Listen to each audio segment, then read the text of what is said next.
বেশি প্রত্যাশা করতে যাবেন না, লোভী হবেন না। লোভ আপনার সুখ কেড়ে নিবে। লোভী কখনো সুখী হয় না। লোভীর পকেট কখনো ভরে না, যতদিন এটা ভরবে না। লোভী হব আমরা না। অতিরিক্ত প্রত্যাশা করব না, অল্প প্রত্যাশা করবো। I am not talking about the goal. Goal should be bigger and higher, but I am talking about expectation.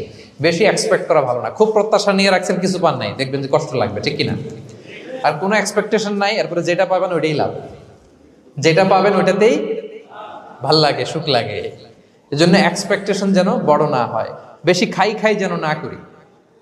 হ্যাঁ, কালকে কি খাবো, পরশু, আগামী সপ্তাহে আমার মেয়ের কি হবে, ছেলের কি হবে, ওদের ভবিষ্যৎ, গাড়ি বাড়ি নাই, এই যে অস্থির। এরকম আসলে নাই। আজকের জন্য বাঁচুন, আজকের জন্য বাঁচুন, কারণ আগামীকালের তো জন্মই হয়নি। আগামীকালের জন্ম হয়েছে, এটা কি আজকে না আগামীকাল? তো আজকে হ্যাপি হন, আজকের জন্য বাঁচেন, আজকের জন্য প্ল্যান করেন। আগামীকালের তো জন্মই হয় নাই। কালকে সকালে সানরাইজের পরেই না আগামীকালের জন্ম গ্রহণ হবে, ঠিক কিনা বলেন? তাহলে প্রত্যাশা কমান, হ্যাপি হবেন আপনি।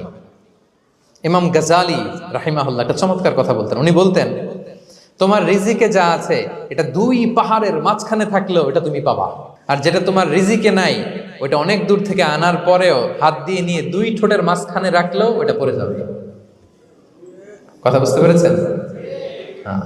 আপনি মাঝে মাঝে অ্যানিমেল কিংডম অথবা জিওগ্রাফিক্যাল চ্যানেলে দেখবেন যে বক মাছ শিকার করে কিভাবে অনেকক্ষণ লুকিয়ে থাকে, হুট করে একটা মাছ ধরে, ধরার পরে মাছটা বাঁচার জন্য ছোটাছুটি করে, বকটাও কামড় দিয়ে এমনি ধরে অমনি ধরে, পরে যায় আবার ধরে, আবার পরে যায় আবার